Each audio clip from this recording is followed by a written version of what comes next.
Morning, Glory America. Bonjour, hi, Canada. Greetings, everyone across the United States, especially our new affiliate in Pensacola.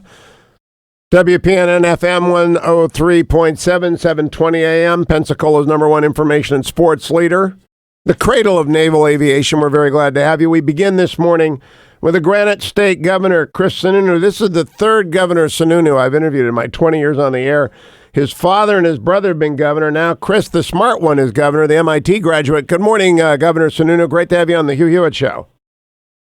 Hey, thanks, Hugh. Obviously, a lot is going on up here today. Very excited. Thanks for having me on. Well, please pass on to your brother that I called you the smart one. Yeah, it is the big day in New Hampshire. I want to start with the obvious question. You're a Republican. Have you endorsed anyone in the 2024 New Hampshire primary yet? No, but I'm sure they'll be lining up on November 8th, 2020 of this year. We'll get to that when the time comes. I'm pretty sure you will. It's going to be a wild ride in 4 years, don't you think? Without a doubt. I mean, without a doubt. We're all focused on 2020 because we know this election can be extremely pivotal for the whole country. But, that's just kind of the way it is. You always get people itching for the next one, even on the Democrat side, because I think they're starting to realize they're probably going to be running, with the president winning in 2020. They're not going to have an incumbent there they're going to be dealing with. They're going to be running for an open seat as well. So everyone kind of starts lining up shortly after. But, that's the political nonsense of the first couple of years. It all comes down to what happens in the first in the nation today. No, I was up there in 2016 for the Republicans. I do not come for the Democrats because they don't talk to me except Pete Buttigieg. But I always try and figure out how many undeclared voters are in the pool today. So can you give us a rundown on the stats, Governor Sununu? How many people in the first in the nation primary are eligible to vote? How many of those are Ds? How many of those are undeclared? Sure. You can go either way. And how many are Republicans? So think of it this way, about a third of the state's Republican, a third is a Democrat, and a little more than a third, if you want a little less than a third on each party, is undeclared. So we have more undeclared than anybody else, and they can participate in the primary on either the Democrat or Republican side. Given that the energy right now is on the Democrat side, there's a real primary there. Most of those undeclareds that want to participate will participate on the Democrat side today. So you're going to end up with about 270,000 votes on the Democrat side, maybe upwards of 120,000 on the Republican side. Those will both be record numbers for an election with an incumbent president. We have a very high voter turnout here. I know for folks listening in Florida, that's like, a quarter of the size of Broward County. I get it.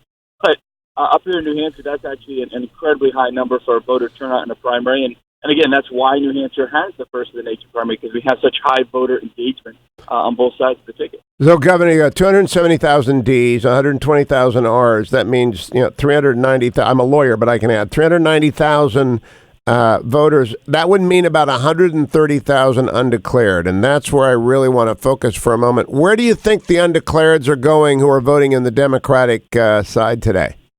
Well, again, remember, if you look at undeclared, most undeclared voters have a lean, right? They always have a lean D or a lean R. The lean Ds will likely participate. Maybe two-thirds of those will likely participate. The true undeclared, maybe half of those will actually participate on the Dem side. That doesn't mean they're voting Democrat in the general election, though. That's how purple we really are here. Those are folks just kind of taking part in the process. You'll also have a lot of R-leaning undeclared actually voting for the president. Even though there's no race there, there's such high energy on the Republican side. Even though we have an incumbent president, he's going to get over 100,000 votes himself. Well, you had quite the rally last night. What was that like in terms of relative size between the president's crowd and, say, a crowd for Pete Buttigieg? It doesn't even compare. When you have 12,000 people packing inside the arena, between 5,000 and 10,000 on a cold February night outside the arena, and everyone's having a ball. I think the president, I think he actually even came out to the outside and greeted the crowd outside. The energy, I don't know if you've ever been to one of these rallies. It's like a rock concert. The energy is crazy. It's very positive. It's very pro-America. It's all about the economy and individual liberty, two things that play very well here in the live free or die state.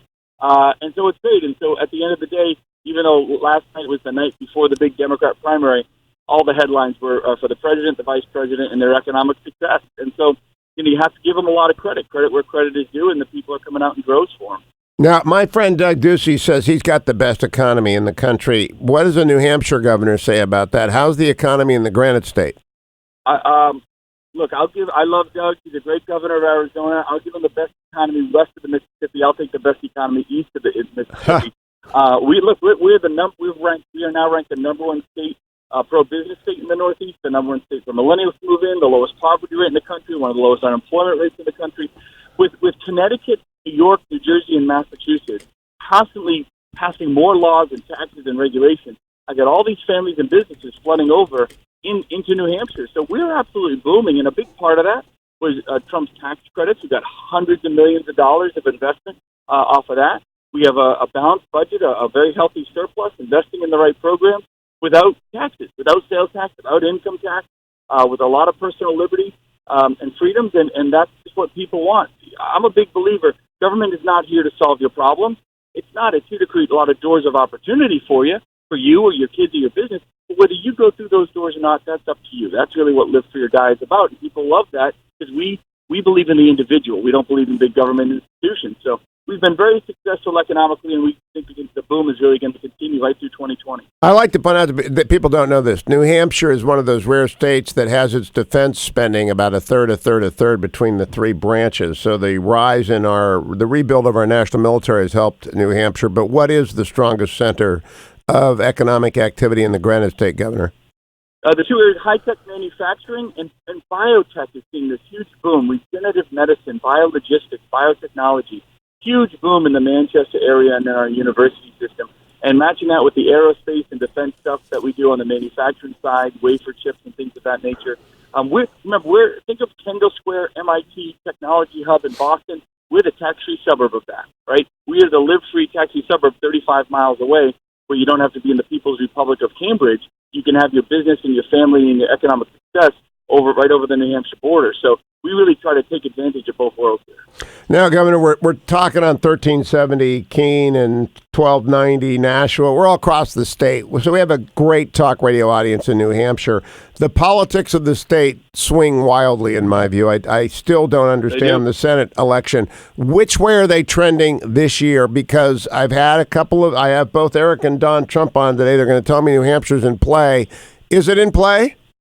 Oh, without a doubt. Look, you can't create all this economic success for individuals, for families, for neighbors, for communities, and have them not go vote to that success in the ballot box. I don't care what the polls say, and Trump deserves a lot of the credit for that. I think their amazing governor deserves a little credit too with my tax cuts and regulatory reform. I'm not going to lie, but it was really a combination in 2017 and 2018 of both the federal government and the state government doing right by the individual and business, creating that opportunity.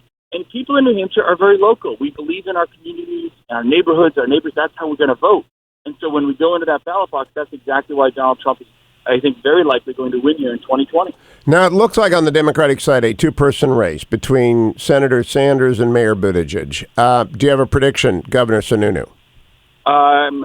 It won't. No. Well, let me do this. It's not a two-person race. In the state, yes. Bernie Sanders will win by 7 or 8 points.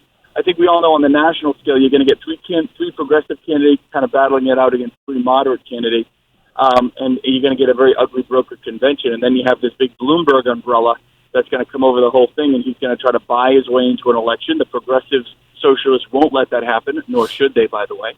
And it's going to be a very ugly mess when you get down to it. Now, while the Democrats are sorting out their mess over the summer, Trump is going to get a lot of momentum because the benefits of USMCA are going to really start kicking in. The benefits of the strong economy, the regulatory reform, the first phase of the China deal, all of these things will start kicking in for the American economy and give him a lot of momentum and a lot of wins, especially with all the impeachment nonsense behind him. And he's gonna have a victory in 2020. There's no doubt about it. And that's not just like whistling past the graveyard. Just look at how he's lined up these successes, and he's barely even started campaigning yet. Now that the campaign is really on, you're going to see a lot of those successes brought to bear. Great, stronger messaging on America, stronger messaging on the pro, on the positive, and let the Democrats be the negative naysayers. 2 last questions. Elizabeth Warren is a neighboring senator. She's going to finish at best 3rd, maybe 4th. Joe Biden's going to finish 4th, maybe 5th. Doesn't that knock them both down pretty hard? Absolutely. No, absolutely. Look, Warren has I think a lot of folks were very interested in Elizabeth Warren early on in the hopes that her phoniness would start wearing off. But she's not real. She placates, she panders. And maybe you can get away with that on a TV ad in other states. But here in New Hampshire, you got to look people in the eye. You got to be a real person first. That's why Bernie does well, right? He's got this social progressive ideals, it isn't that we're a socialist state by any means. It's that he's at least, honest about it. And a very quick question. How many Republicans do you expect to run in the New Hampshire primary in 2024? Are we talking 4, 6, 8, 12? You're going to see a lot. I think this is the new trend. You're going to see a lot of them come out of the woodwork. But until then, we got to focus on 2020 and build economic success to get to 2024. I'll keep coming back. Governor Chris Sununu, have a good, fun day in the first in the nation New Hampshire presidential primary every 4 years. All eyes on the Granite State. Stay tuned, America.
Welcome back, America. It's Hugh Hewitt.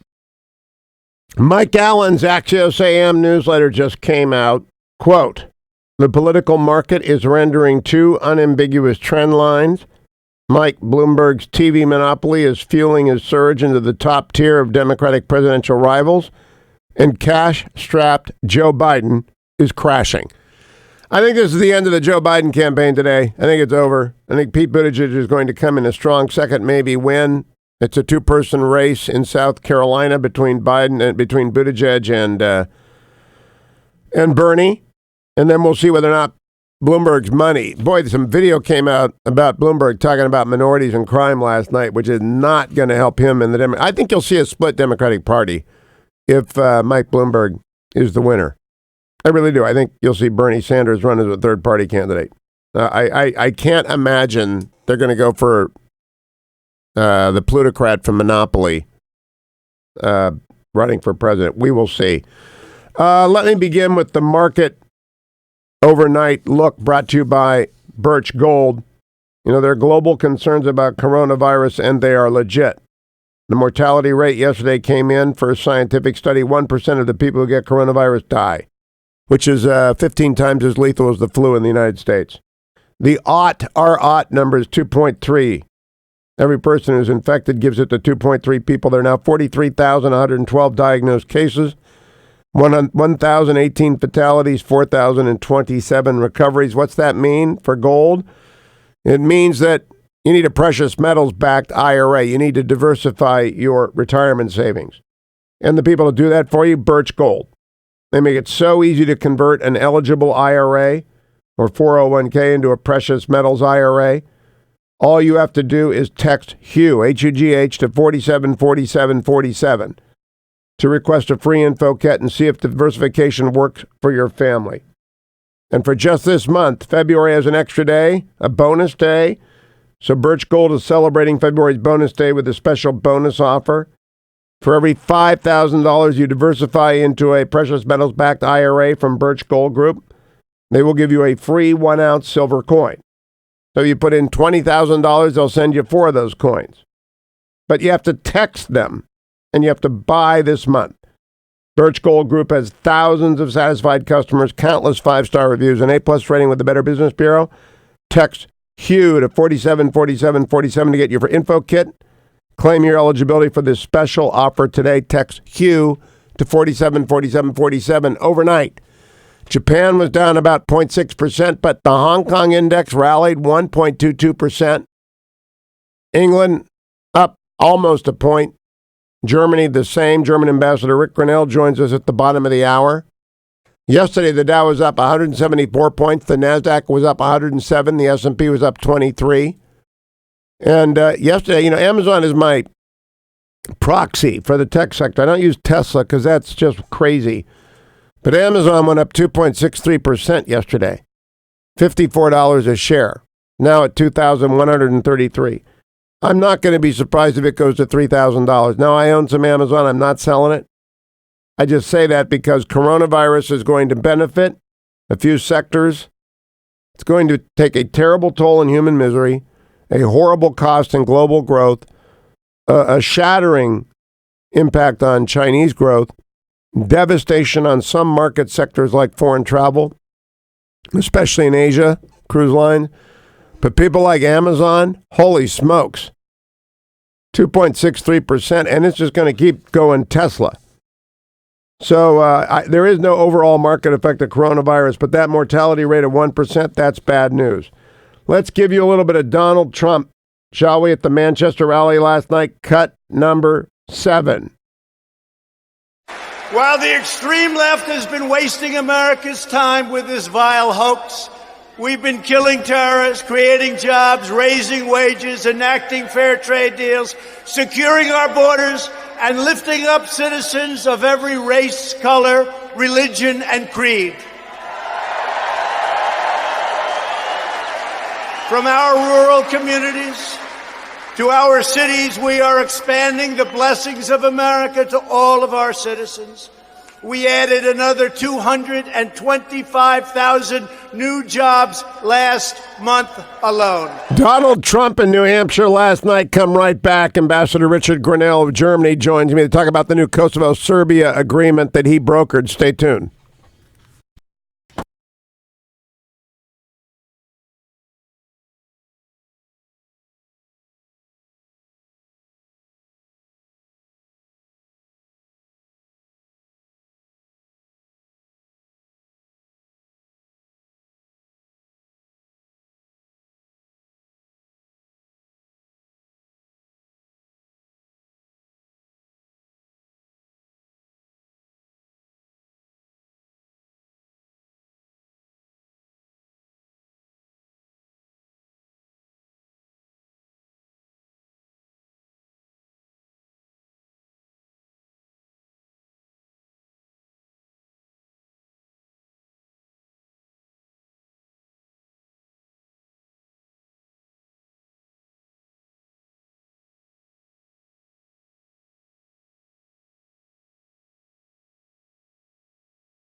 Welcome back, America. It's Hugh Hewitt.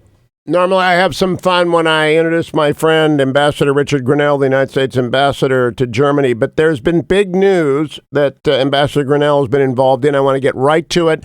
More than a dozen years ago, Colonel Kurt Schlichter invited me to go to Camp Bondsteel in Kosovo, and I went and I drove the perimeter of that small country with American troops, and I said to myself, there will never be peace here.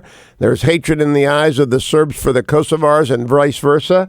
But incredibly, Rick Grenell has brought home a deal between these two countries that begins to normalize relations.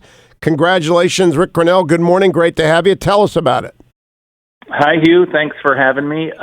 It is exciting. I think when you're in the middle of something like Serbia-Kosovo discussion, you tend to, definitely recognize that things are different and changing, and we've gotten some small agreements. But I do look at the road ahead as still long in trying to get to normalization. But what we have is some progress. When I was asked by President Trump to test the waters to see if Kosovo and Serbia and the leaders were interested in some sort of a deal, I went and started talking.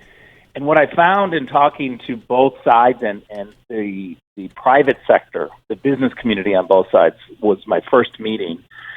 I found that they just really wanted a normalization on the economic front. And so our goal became, how do we begin to move commerce to a more normal level? And what we found was that air and rail and highway travel needed to be normalized. We needed to have the first flight from Pristina to Belgrade in 21 years. And so we started working on that, and we were able to get an agreement.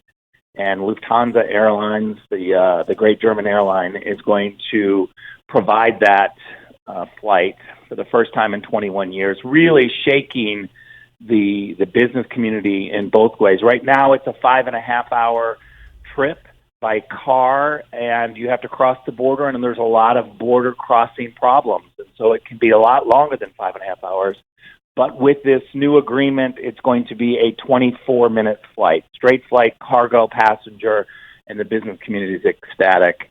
We also have an agreement on railway and really being able to get the entire region more connected by railway, and that means commerce is flowing. It's really the Trump goal of trying to use the economy to really drive forward political issues. Now, I want to remind especially our millennial audience, and it is large, that from February of 98 to June of 99, Kosovo and Serbia was the scene of some of the most bitter fighting of the last century, and the displacement of more than 1 million people. And I mean hardened hatred on both sides. So we're not going to have roses and champagne overnight, but this is the sort of concrete bricklaying that actually does lead to normalization between two longtime enemy states.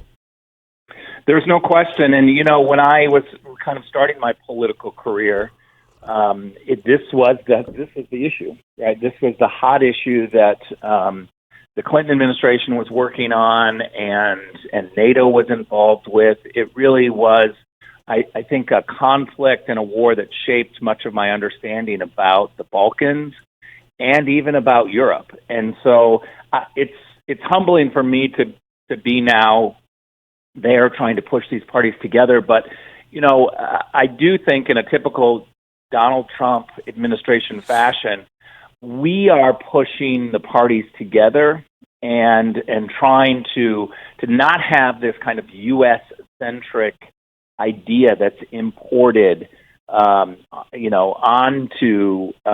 these countries, but to really say to President Vučić, President Daci, and the new Prime Minister in Kosovo, Alban Kurti, to say, do you all have the political will to move forward, create jobs for your young people, and really change the economic outlook? And I think the answer is yes, although the political situation is tough. I keep telling the parties, we're going to concentrate on the economy, and we're going to try to build jobs for young people so that they stay in the region. And let's put the political issues aside until we can create some momentum on the economy. Now, your boss, Secretary Pompeo, declined to run for Senate in Kansas because he had work to do. There's been a lot of buzz that you're wanted back at Team Trump headquarters as a spokesperson, but now you're in the middle of this historic development as well as the middle of Germany's transition from Merkel. Is Rick Grenell coming back to the States, or is Rick Grenell staying in Europe? You know, that's a question for Donald Trump. I joined the Trump campaign early on when candidate Trump was giving out his vision. I really believe in this new foreign policy for conservatives, and I really think that there's a lot of successes that President Trump has had. So I'm happy and humbled to be a part of it. I truly am. So I'm going to do what the president wants. I will say this, that, you know, there's a lot of talk about President Trump's style, and I'm somebody who takes that bait every single time someone brings it up. I would love to engage on this idea of whether or not President Trump's style is working, because I think we've got a lot of evidence to show that it actually is working, and so we should be thankful that we have a president with President Trump's style because it works. Now, let me talk to you while I've got you. I'm coming to Europe in May, so I want you to stay at least till May because I haven't been to the German ambassador residence yet, and everybody else I know seems to have spent like a weekend there looking at the new Reagan Plaza on the top of the embassy. That looks pretty cool. You have to come see it, Hugh. It's pretty amazing. When I came to Berlin, the Reagan statue was non-existent in Berlin. The mayor of Berlin said that they didn't want it. The Reagan Library was very frustrated after 11 years of trying to find a place and being told no. And so I just reached out one last time to the city and I said, you know, are you going to put a Reagan statue up? And they were a firm no. And so we decided to change the top of the U.S. Embassy, make it the Reagan Terrace because it overlooks the Brandenburg Gate. It overlooks where the wall once stood, and you can stand on top of the embassy and look where Reagan made his speech. So we put a kiosk up. You can watch the original speech from atop of the embassy, look down where he gave the speech, see that the gate is open, the wall is down, and we have a 7-foot statue of Reagan, which is just gorgeous. I do want to come and see that. Now to the key question. From NPR News, this headline: Merkel's succession plan falls apart as her protege bows out. Angela Merkel's hand-picked successor says she will not seek the chancellorship. This is, of course, Annegret Kramp-Karrenbauer. What's this mean, Rick Grenell, for the future of our ally in the center of Europe? Well, first of all, I'll tell you what I tell all the Germans who are really concerned about this story. This is the number one story in Germany. The political establishment has been shaken to the core on this. I tell everybody that we have nothing to worry about. Our ally Germany has a long bench, a really wide bench of people who could take over. It just so happens that the one that everybody thought is backing out, and she's not going to replace Merkel. So now there's a race. I think there'll be once again maneuvering, just like in any political dynamic. You will have over the next couple of weeks new individuals coming into the race. I think that all will be fine. Somebody will emerge, and we will see that we have a great ally that's maintaining here in Germany once Merkel is gone. I am confused by some of the, not the Merkel party, but the Allied party's choices in recent weeks. Will we have a strong NATO partner no matter who emerges at the top, whether it's Jan Spen or somebody else? Will they be all in for the 2% goal? Will they be pro-American? Well, I will say this. I think we've changed the debate quite a bit in the Trump administration in Germany. There's now an agreement that they should have been paying the 2%. Now it's a budget issue. I think the political will is there. There's an admittance that they have to do it. Certainly, they're talking about doing it in 2031. It's a very long ways away. It's not 2024. So we've moved from at least trying to convince them to pay the 2% to the point where they've agreed to pay the 2%. Now we're trying to move them on how quickly to pay. I do think that whoever is the next chancellor will absolutely not only stay to that goal of 2% because it now is an assumption within the political establishment, but will speed up that process and be able to kind of shake the budget towards spending more. You know, the fact of the matter is, as you know, Hugh, Germany has a surplus. Every year they have a budget surplus. And so this is a country that is very wealthy. It's the largest economy in Europe, and they can absolutely afford to pay their fair share. So a quick exit question, Ambassador Grenell. When do they pick the leader? When do they go to the polls to see whether or not that new leader will lead a new coalition replacing Angela Merkel? Well, it depends on how long the current coalition stays together. And it is as far away, or I should say as soon, the end of 2021. It will absolutely happen, but it could happen before. All right, very quick bonus question, because I hear so much static about this from the left. Is Donald Trump respected in Germany? Oh, absolutely. Look, I have to tell you that I think Chancellor Merkel actually enjoys her ability to negotiate with President Trump, because President Trump is very clear and transparent when dealing with her. I've been in all the meetings and on all the phone calls, and there is a great respect for someone like Chancellor Merkel and her background, what she's dealt with, to have someone who's very honest and transparent and upfront on the negotiation. She's also very respected by President Trump. The reality is that she has produced this massive economy and hasn't been paying the 2% NATO obligation, is buying excessive oil from Russia and having a surplus, and has 50,000 American troops here. President Trump looks at that and says, you've outsmarted the leaders in the United States before me. He has great respect for her negotiation skills. Well, interesting way to put it. Ambassador Richard Grenell, always a pleasure to talk to you, Ambassador. Thanks for joining us early this morning. I appreciate it. Thank you. Keep coming back.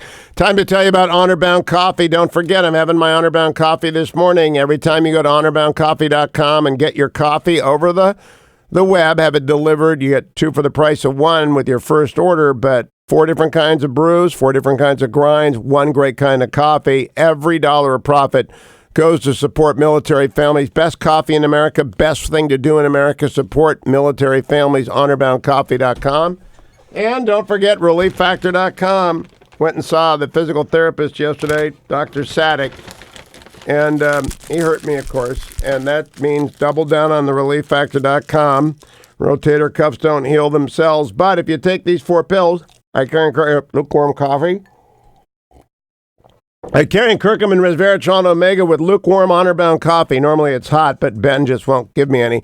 Then you're doing the best to support the temporary relief of the minor aches and pains that come when you are going off to see the physical therapist, or you're exercising, or you're aging, or you're driving a long way, or you're doing anything. Just get started. ReliefFactor.com, $19.95, ReliefFactor.com. David Drucker joins us. New Hampshire is upon us. First in the nation primary today. The cycle has really begun because they're actually going to count the votes in New Hampshire. Stay tuned.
Welcome back, America. It's Hugh Hewitt, especially if you're listening in Manchester on 94.1, 1290 WKBK, or in Nashua on 1290 AM WFEA, or in Keene, New Hampshire on 1370 WFEA.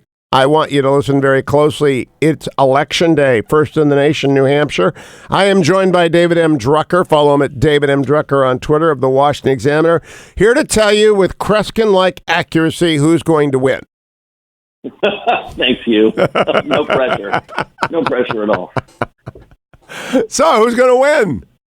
Well, I mean, if you look at the data, and look, I'm still in Washington because I was covering impeachment until the bitter end, but if you look at the data, Bernie Sanders is in a position to win.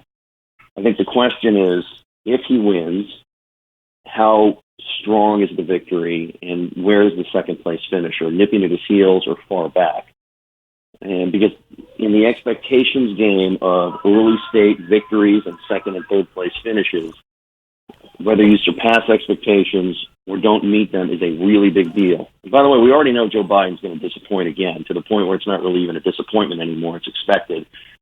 So can Pete Buttigieg continue what he was able to accomplish in Iowa? Does Amy Klobuchar surprise some people? She keeps claiming she's surging, and I think where she is so far is somewhat remarkable, and she deserves to, be a little bit happy about it. But at some point, she's going to have to win something or come close to winning something. Then what happens to Elizabeth Warren, given that this is right next door to her home state, and if her finish is disappointing, she's really got nowhere else to go next to revive herself. Even Biden, with all of his problems and all of his disappointments, and it may not end up mattering by the time South Carolina votes, at least he can call donors or tell his supporters, just get me to South Carolina. It may not end up mattering, but it's something he can say. She doesn't really have a state to say, please get me here, and I can revive. David Drucker, we've got a great soundbite for Joe Biden, but I can't find it because it's from Monty Python, and it's Bring Out Your Dead. There you go. Honest to goodness, this Mike Allen in Axios this morning says there are two trend line. Mike Bloomberg's TV monopoly is fueling a surge, and cash-strapped Joe Biden is crashing. Crashing is a word that Mike Allen uses advisedly. I think it's over today. If you come in fifth in New Hampshire, you're done. Right, I wouldn't necessarily disagree with that, and I think we need to see whether he finishes fourth or fifth. All right, now New Hampshire Governor Sununu started the show with me, told me there are 137 undeclareds who will vote in the Democratic primary, 130,000. And out of 290,000 Democratic votes, about 160 Ds, 130 undeclareds who can go either way. I think they're going to go big for Bernie. I think they're going to deliver him a decisive vote, but they're also going to power Buttigieg. What's that mean for? I don't think it means anything for Nevada, where basically everyone is toe tagged and they know where the votes go. And John Ralston's got that covered. But what's it mean for South Carolina if Bernie finishes with a 5-6 point win over Buttigieg, and then there's daylight between Buttigieg and whoever comes in third? It's a really good question because Buttigieg has not shown any ability to attract a meaningful amount of non-white support, and that's one of the reasons why a lot of Democratic insiders, and I spoke to a bunch of them last week for a story that ran on Saturday. That's why a bunch of them are looking at Bloomberg as their next candidate and not Buttigieg. They just worry that with such an important part of the Democratic coalition, he hasn't shown much life. Bernie Sanders is interesting because he has shown some ability to do well with non-white voters, and African-American voters are usually very, very pragmatic. And so if they're looking at Biden, who they otherwise like quite a bit, having no place to go, and it looks like he's dead man walking, then it's possible they go with the front runner, which is Bernie Sanders, at least in South Carolina. But this, to me, is a very unsettled field, and so I'm just hesitant to make ironclad predictions. The Bloomberg thing is super interesting. It's an unorthodox approach, but we've never seen money like this before, and I think when you look at Bloomberg, who's now running third nationally, it shows you that Democratic voters are not super impressed with the field, and they're not. But did you see gravitating to the front line? Did you see the Bloomberg audio that dropped last night on his talking about race? Yeah. What'd you think of that? Well, I think you could have a problem. Yeah. There's always look. Whenever you start to threaten, then all of a sudden your competitors start to drop off on you, and then the question is whether you can survive that oppo. Now, in 2016, what happened with Republicans is every time they dropped oppo on Trump, voters got more attached to him. Yeah. You drop oppo on Bernie Sanders, and his base becomes even more attached to him. So I like to see how the oppo is going to play out. Interestingly enough, Biden's problems really have nothing to do with all of the oppo that was being dropped on him early in the race. It has to do with some of the recent stuff related to impeachment. So you never know how this is going to work. Yeah, it's going to be a fascinating day. We'll talk with you about it tomorrow. Good luck writing the story. I think you're not going to have to stay up very late to write the winner. David M. Drucker on Twitter America. Stay tuned. Eric Trump, Don Trump Jr. coming up. Tom Cotton, the majority leader. Byron York. A big show on today's Hugh Hewitt Show.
Morning, Glory, America. Bonjour, hi, Canada. Greetings to all 400 affiliates across the globe, but especially to Manchester 94.1, 1290 WKOK up there, WKBK in Manchester, New Hampshire. WFEA 1370 AM in Keene, 1290 AM in Nashville. All my Granite State voters, good morning. You folks who are undeclared, Pete Buttigieg appears to be your favorite, but Byron York is here from the Washington Examiner to do one thing. Tell us exactly who's going to win tonight. Hello, Byron. It's Bernie Sanders. Good morning. Thank you. He is going to win, but by how much? I think it'll be a significant amount. Now, not by the amount he won last time. He won by over 20 points. That was in a one-on-one race with Hillary Clinton. But every poll we have seen, every indication of intensity we have seen suggests that Bernie is going to win. And what that means is here's a candidate, if he wins the New Hampshire primary, who can say, I've won the Iowa caucuses and the New Hampshire primary. Now, Democratic Party people get a little sensitive about the claim that he won the Iowa caucuses, but the whole delegate count in Iowa is murky, and the popular vote count in Iowa is quite clear. Bernie Sanders won. So he's a very, very strong candidate, having won Iowa, and if he wins New Hampshire. Now, it's an interview, not a debate, but I want to put my check mark down to, like the Electoral College, what matters in Iowa is not the popular vote, but the delegates, and I think Buttigieg won. But I understand the argument. Let's move on to the key here, which is I'm looking at the three last polls. Biden 11, Biden 12, Biden 10. Honestly, Byron, I don't know how you can get to South Carolina or Nevada on 10% of the Granite State vote when you have been in politics longer than Moses led the Jews. Listen, I totally agree about Biden here because, first of all, we have a situation where he finished fourth in Iowa. So he comes here, and the only story here has been how quickly he is sinking. And obviously we know he's done some kind of weird things like the lying dog face pony soldier moment. You would be referring to. You're a lying dog face pony soldier. How about this one? Play the radio. Make sure make sure you have the record player on at night. The phone. He's had a weird 3 months, Byron.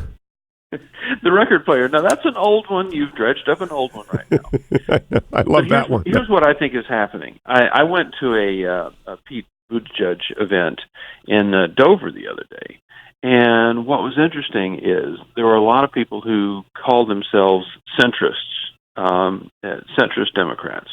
And they would say things, well, like Bernie Sanders is a little too far left for me, and Elizabeth Warren's a little too far left for me. So I said, well, who does that leave for you? And they would say Amy and Pete.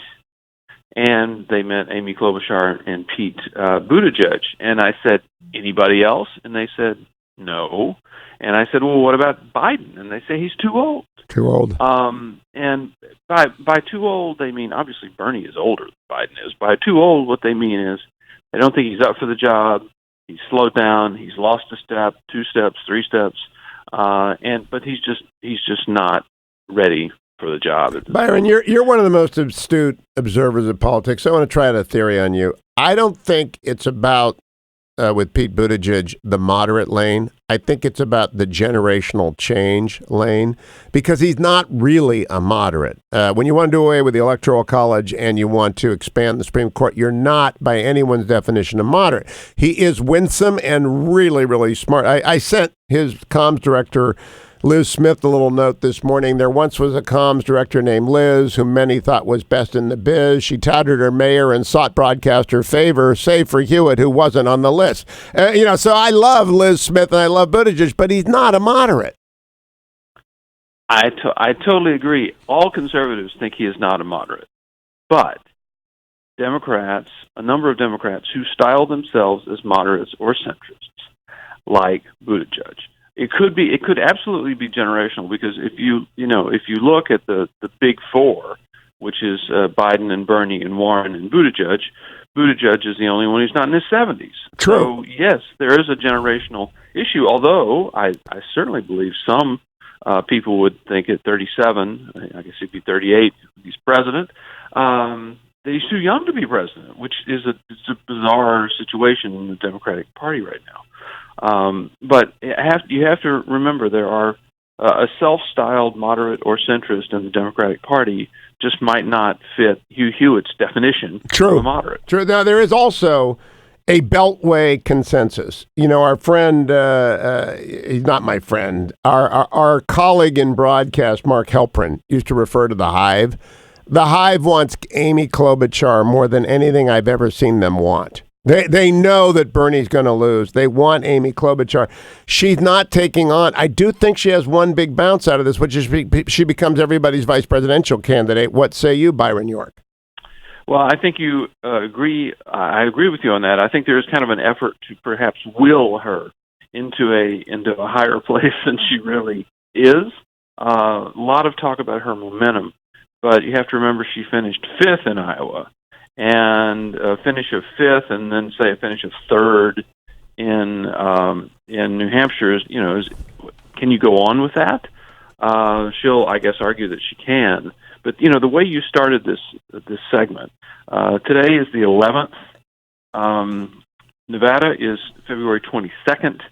That's 11 days after that, and then another week to the February 29th South Carolina primary. That is going to be a long time for candidates who don't do well here in New Hampshire. I find have a very difficult time seeing Joe Biden making it through that period. And the same thing could be true for Amy Klobuchar. A lot of talk about her momentum, but it does matter how high she. Oh yeah, that's Napoleon's retreat from Moscow right there. That's a brutal winter march ahead of you. Let me talk to you a little bit about Governor Sununu, who joined me at the top of the show. I asked him out of the box, have you endorsed anyone for 2024? He said, oh, no, there's plenty of time for that. That starts November 8th or whatever the day is after the election. But not denying that there will be multiple people in New Hampshire from the Republican side, no matter if the president is reelected by 20, by 1, or loses, there will be flooded. What's the early line, Byron York? That is a great question. I think, first of all, it's interesting how so many Republicans have talked about some sort of post-Trump future for the Republican Party, and they started talking about that virtually before he took the oath of office the first time. But that is a legitimate topic of conversation if a president is reelected, and certainly if the president is defeated.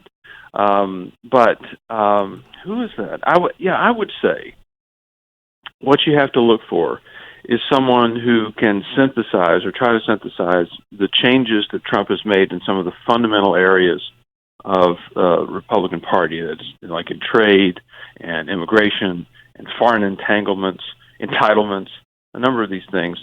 Someone who really does not want to return to sort of the Bush-Ryan era, but someone who can create some new consensus that takes into account these changes. Now, I've got a list of 7. The vice president, obviously, the secretary of state, Senators Cotton and Nikki Haley, Governors Ducey and DeSantis, and Senator Scott. I mean, 3 Floridians on a list of 7. I think they're all plausible candidates. What do you think of my list of 7? I think it's a good list. I think Governor DeSantis, Ron DeSantis, has had just an extraordinary run, and if he were able to continue that level of popularity in the state of Florida, that's really, really very strong. Obviously, Tom Cotton has been a senator who tried probably to actually come up with that kind of post-Trump consensus that I was talking about. So Pompeo, we'll have to see how that turns out. He would be a very strong candidate. It depends on how his tenure as Secretary of State goes, because everybody who works for the president, sometimes things don't end well. So we'll have to see about that. But I think the 2 strongest governors are DeSantis and Ducey. Ducey also winning by 20 and 25 points, although a lot of people think if Martha McSally pulls it out, it's inevitable that he runs. If she doesn't, he'll be looking at a Senate race for that seat. Last question. How is Martha McSally look? How are the Republicans looking after impeachment generally? Mitch McConnell coming up next hour. You have to say they're looking very strong because, I mean, look, every reason people say Trump should be strong, the economy, judges, deregulation, that makes the Republicans look strong too. Byron York, I'll be looking for your analysis tomorrow in the Washington Examiner. Follow him on Twitter at Byron York. Come right back, America. It's First in the Nation Day here on the Hugh Hewitt Show. New Hampshire votes.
Welcome back, America. We are sailing across the troubled waters of coronavirus news. Time for a market check brought to you by Andrew and Todd.com. Andrew Del Rey, Todd Avakian. They are lenders with Sierra Pacific Mortgage. They lend you money, and they're in one of the three businesses I know are benefiting from the human misery that is coronavirus. Now, not intentionally. It's just that that's one of the things that happens in the market when you have a pandemic. Interest rates drop.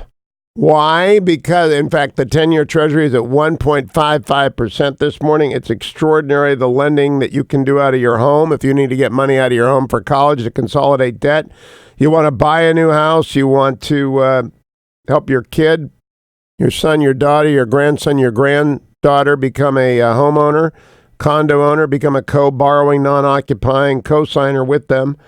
You do it with AndrewandTodd.com. There was Sierra Pacific Mortgage. And because the world fears an economic collapse in China, money flows into the United States. And there are only three businesses I know that are benefiting. Anyone in AndrewandTodd.com's business that lends money to people who want to refinance their houses. Amazon, which is soaring, because people don't want to go out and they're anticipating the arrival here of the virus, though it's only here in like 10 cases. And I'm not sure it's going to get out of China. And people like, I mentioned Secure Space yesterday, and I'm an investor in that, so you can discount that. But I know what it means when you have supply chain disruption. People have to find places to park their sinks that were going to be delivered for a 1,000-unit condo. So they call up Secure Space. And if you want to see what that is, it's secur.space, Secure Space. There are companies that benefit depending upon what's happening in the world. And the markets, meanwhile, seem to think that everything is going to be fine. Overnight, the Hong Kong index went up 1.22%, despite the fact in the New York Times, Hong Kong officials evacuated and quarantined dozens of residents of an apartment building after two people living on different floors were found to be infected with coronavirus. Here are the latest stats on coronavirus. Mortality estimated to be 1%. If you get it, 1% of you are going to die. Flu mortality is 0.07%. So we're roughly talking 15 times more deadly than the flu. The R-OT, how many people do you give it to? 2.3. Current number of cases, if you believe the PRC, 43,112. Death, 1,018. Recoveries, 4,027. Good news, all of American science, all of worldwide science working on the antivirals that will contain it. That's why the markets in America think we'll be fine. We'll figure it out before it ever gets here. China, not so much. AndrewandTodd.com, though, this kind of market, when the money flows in the United States for safety, best time of time to refinance your home or buy a new one. Donald Trump on Fox Business with Trish Reagan. Cut number 11, talking about the coronavirus. Well, I think China is very, professionally run in the sense that they have everything under control. I really believe they are going to have it under control fairly soon. In April, supposedly, it dies with the hotter weather, and that's a beautiful date to look forward to. But China, I can tell you, is working very hard. We're working with them. We just sent some of our best people over the World Health Organization, and a lot of them are composed of our people. They're fantastic, and they're now in China, and we're helping them out. We're in very good shape. We have 11 cases, and most of them are getting better very rapidly. I think they'll all be better. No, our relationship with China, we made a great deal, a great trade deal, and our relationship on top of that is probably better with China. They respect us now. What they were getting away with was murder. You know that from being really a turned that whole thing on its head. You really did, in a way that nobody thought was quite possible. Donald Trump's greatest achievement, I told that to someone in the administration, is to redefine the relationship with China into a transparently competitive one with a very serious adversary. But I am not sure. I'm sure he's right about he's doing everything in the United States, and he's understood to be doing everything in the United States, and they've got the 11 cases. They're tracking it. I don't think we're getting good data out of the PRC. I really don't. But the market report brought to you by AndrewandTodd.com, AndrewandTodd.com. Answer a couple of questions or call them at 888-888-1172. Come right back. Bill Barr has a slightly different view of China. I'll play it for you when we return to the Hugh Hewitt Show.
Welcome back, America. I'm Hugh Hewitt. So happy to be in California today, not in Manchester, New Hampshire. I loved it 4 years ago. Everyone should do a New Hampshire primary once. I'm afraid I'll be back there in 4 years because we're going to have like 85 Republicans running to succeed Donald Trump as the nominee of their party. But, you know, just very happy to be warm in California. Let me promise you a little bit of a surprise gift for this week of Too Much Politics. Tomorrow at hillsdale.edu, there's a brand new online course, Land of Hope, an invitation to the great American story. It's a great online course taught by Professor Wilfred McClay, one of the great professors in the United States. He teaches at the University of Oklahoma. He has a new American history textbook, which should sweep away all the nonsense textbooks out there, Land of Hope, an invitation to the great American story. It will be available online at hillsdale.edu tomorrow. It's for every single American to finally get it right about the American story that Dr. Larry and Aaron and I have been talking about every Friday for 6 years now. But one course, one time, get America history line down in your mind, why we are the last best hope. Absolutely. Now, I got to tell you as well that there's an amazing story at the Washington Post. I will have a new column up at the Washington Post later today on vote fraud. It's in the works because I think as we vote in New Hampshire, we've got to be aware that the vote fraud issues in the United States are extraordinarily dangerous. They are mounting. They are dangerous. Ballot harvesting, voter manipulation, it's all out there. Not voter suppression. I'm talking about voter manipulation. And it's real, and I think it's as dangerous to Democrats as it is to Republicans, to Donald Trump as it is to whomever his opponent is, for a variety of reasons which I write about. But in the meantime, before mine hasn't posted yet, there has posted this amazing story about the greatest intelligence coup in the United States history. Maybe the intelligence coup of the century. Breaking the Japanese code was a big deal. Breaking the German code was a big deal in World War II. But get this, for more than half a century, governments all over the world trusted a single company to keep the communications of their spies, soldiers, and diplomats secret.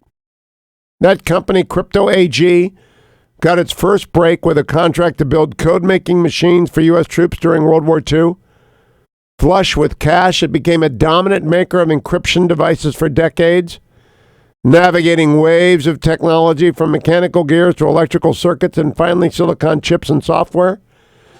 The Swiss firm made millions of dollars selling equipment to more than 120 countries well into this century.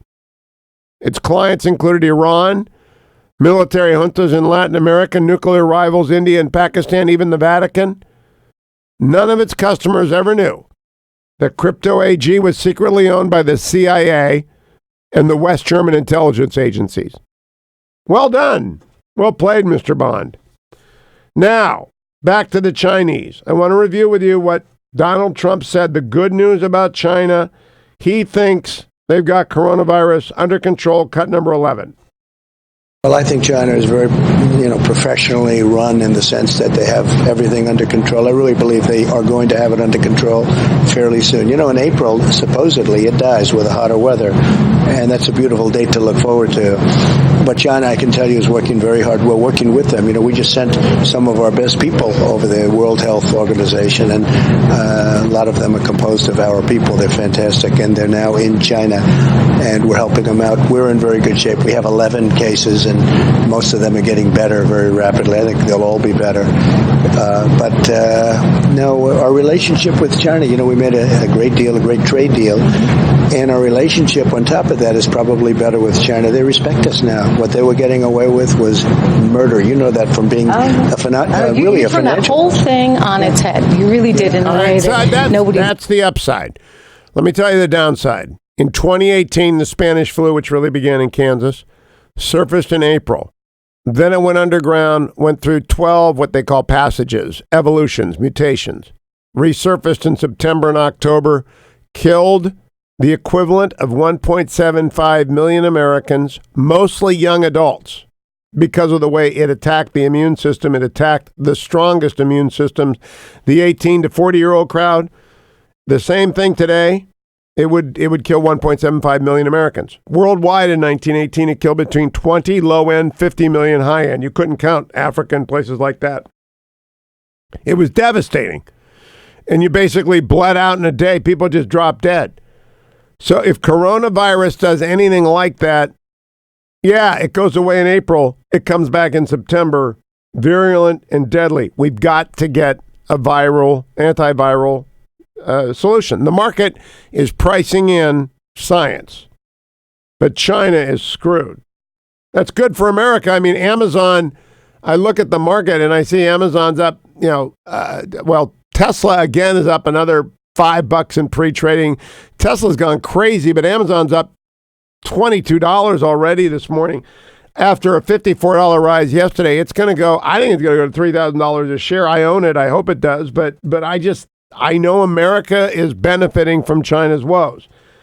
But there's a different view of China that William Barr at the Department of Justice laid out yesterday, talking about Chinese military hackers that you need to hear. Cut number 4. I'm here to announce the indictment of Chinese military hackers, specifically 4 members of the Chinese People's Liberation Army, for breaking into the computer systems of the credit reporting agency Equifax and for stealing the sensitive personal information of nearly half of all American citizens, and also Equifax's hard-earned intellectual property.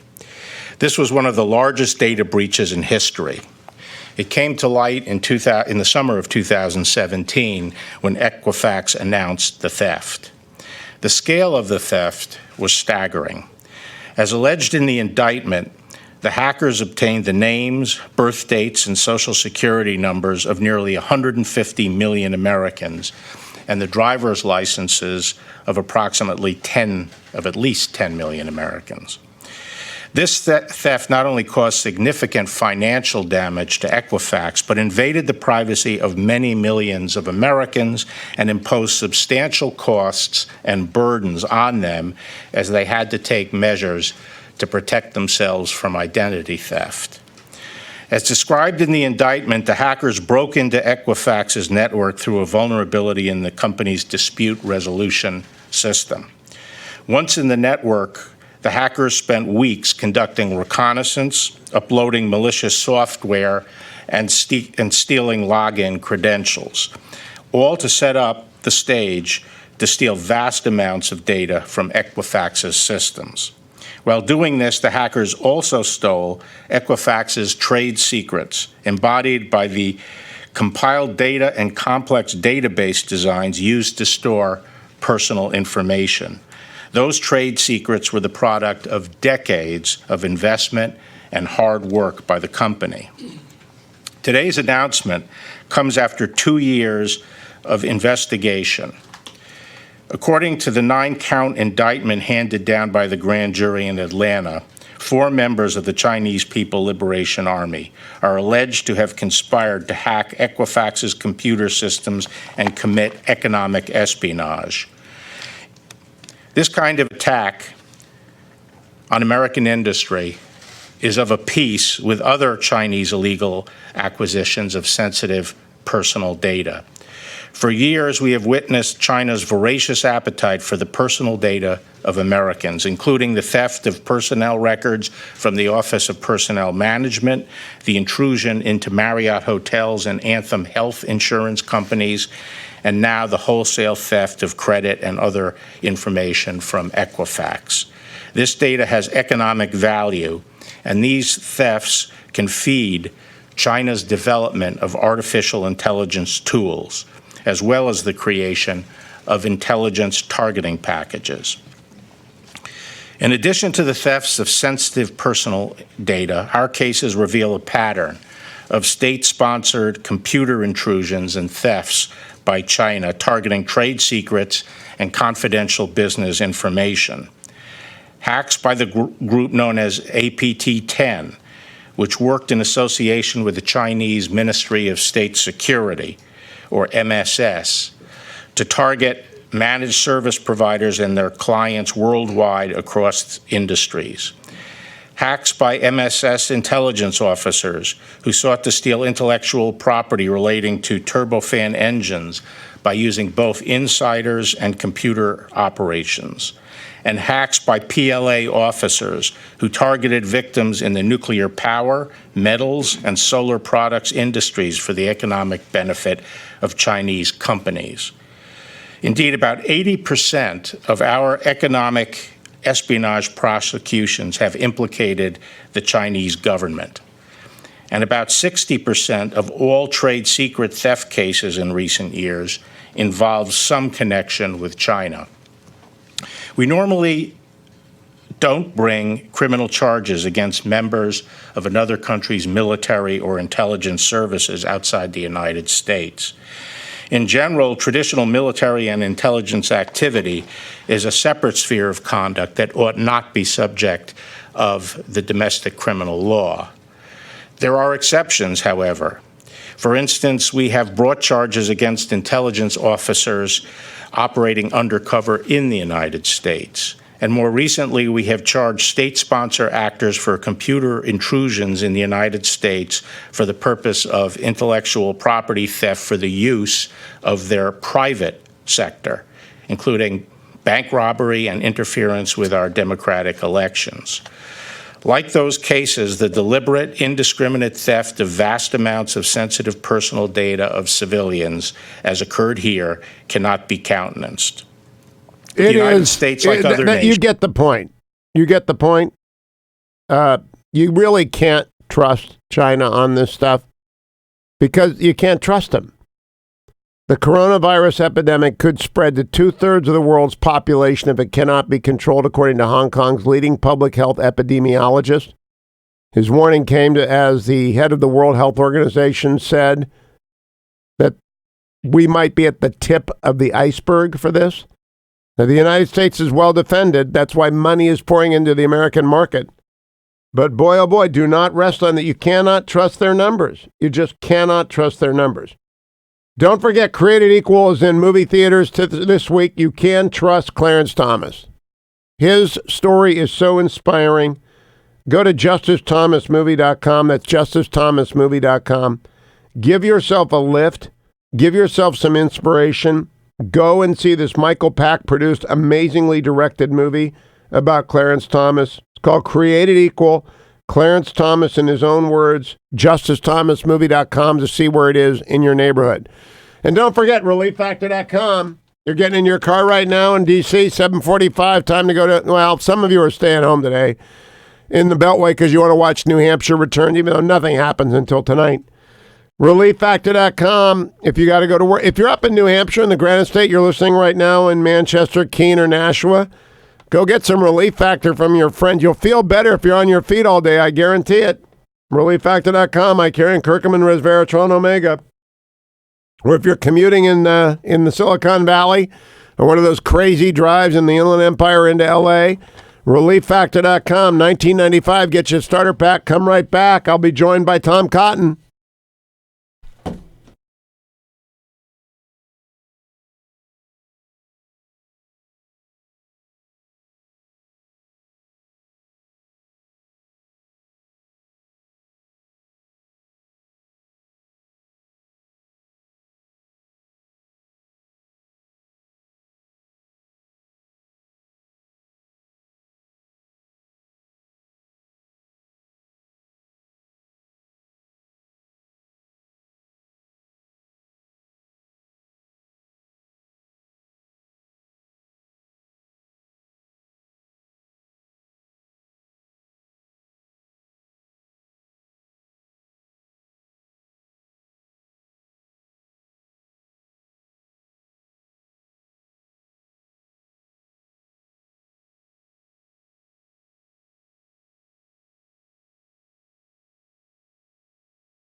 Welcome back, America. It's Hugh Hewitt, New Hampshire. Votes today, first in the primary, but I'm joined by Senator Tom Cotton, and I'm not going to talk about politics with him. Good morning, Senator. Welcome back. Hey, Hugh. It's good to be on with you. You were one of the first to join in sounding the alarm about coronavirus. The stats this morning, the mortality expected at about 1%. Flu, by comparison, is at 0.07, so it's 15 times as deadly. The R-OT is at 2.3. That means anyone infected gives it on average at 2.3 people. 43,000 cases confirmed by China, 1,018 deaths, 4,000 recoveries. Not sure if we can believe that. And then the World Health Organization says to China, this is the tip of the iceberg. What do you know? Where are we? What do you think our level of alarm should be? Well, Hugh, I think the key word or the key words you said in there is not sure we can believe that. The answer is we cannot believe those numbers coming from China. They are apt to be much worse. Now, there are steps that we can take, as we did with SARS, to reduce what is known as the R-OT rate, which is the rate at which one person infects other people, to get it down below 2 and hopefully below 1. Hopefully there are steps we can do to reduce the mortality rate as well. However, when there are still so many unknowns, it is only prudent to err on the side of caution. That's what the administration has done, what I urge them to do, by shutting down travel from China except for American citizens. And that's one reason why it is so important that the World Health Organization is finally taking this as seriously as they should have when it was first reported to them almost 6 weeks ago in late December. It's also important that we get Western scientists from reputable, reliable institutions into China so they can get to the bottom of what happened with this virus, where it came from, so we can hopefully develop a vaccine, or at least learn more about the way it is transmitted to have more effective preventive measures. That is what China still does not allow us to do today. Senator Cotton, the great influenza of 1918 mutated 12 times between its appearance in April of 2018 and its outburst and its deadly killing in the fall of 2018. So I think we cannot relax if it goes away for a little bit. My question to you, do you think the United States is doing everything that it can and is understood to be doing everything that it can do? Because I believe Democrats will savage Donald Trump if it gets to this country in large numbers. Yeah, I want to commend the president for taking decisive action to shut down travel a couple weeks ago from China. More than 20,000 people came in every day. That was a very critical step to mitigate the risk. Unfortunately, we've had about 1.5 million people, maybe a little more, since late November come to the country from China before it was the scope of the risk was appreciated. That's why it's so important that we engage in the contact tracing that our federal government and state governments are doing, trying to identify contacts of people who have been in China, and especially in Hubei province, and then we'll get effective testing kits out promptly to all the states. So the administration, I believe, is taking all prudent precautionary measures. Again, when there are so many unknowns, it is only reasonable to err on the side of caution. That's what so many people, to include senior officials in China and senior officials at the World Health Organization, did not do. They are more focused on trying to minimize the risk and eliminate what they call potential for fear or panic or anything else. You don't have to fear, you don't have to panic to take seriously the risk of an unknown virus. That's where we should have been from the beginning. That's where the Trump administration has been. You know, the 1918 example is heavy on my mind. It was a serial under-response for fear of fear. Yeah. And that paralyzes people. So Hugh, you're absolutely right about the great influenza of 1918. However, you don't even have to go back that far. SARS itself had the exact same pattern. You can study what the government of Canada put together in a commission that was kind of like our 9/11 commission that studied the response to SARS in Toronto and Ontario. Because they were so fearful about its economic impact, especially on tourism, the local and provincial governments declared victory over SARS as the cases were going down because of aggressive precautionary matters. And then what happened? You saw a second spike of SARS in Toronto in April, May, and June of 2003 that led to many more deaths that would have been entirely preventable. That's why it is so important that you follow Benjamin Franklin's maxim on these matters. An ounce of prevention is worth a pound of cure until you're sure that you are in fact cured.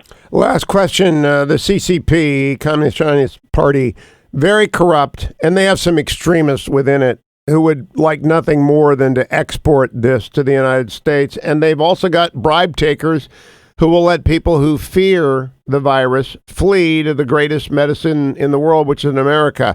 Do you think we are underestimating either risk here?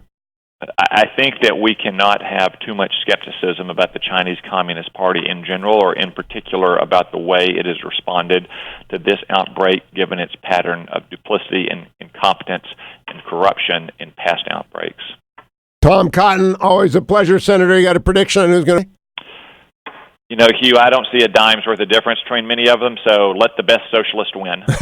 Okay, thank you, Senator Tom Cotton. Don't go anywhere, America, except go see justicethomasmovie.com, justicethomasmovie.com. Go find out where you can go see the great new documentary about Clarence Thomas, Created Equal, Clarence Thomas in his own words. I keep telling you about it because it's only in theaters for a little bit of time. You got to go and see it this week, justicethomasmovie.com. You will be inspired. You will be uplifted. You will be thrilled to finally get a glimpse of the man behind the robe, Clarence Thomas, in his own word. The documentary on the title page is Created Equal. To find it in a theater near you, justicethomasmovie.com. Come right back. Hour number 3, Eric Trump joins me next on The Hugh Hewitt Show.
While the extreme left has been wasting America's time with this vile hoax, we've been killing terrorists, creating jobs, raising wages, enacting fair trade deals, securing our borders, and lifting up citizens of every race, color, religion, and creed.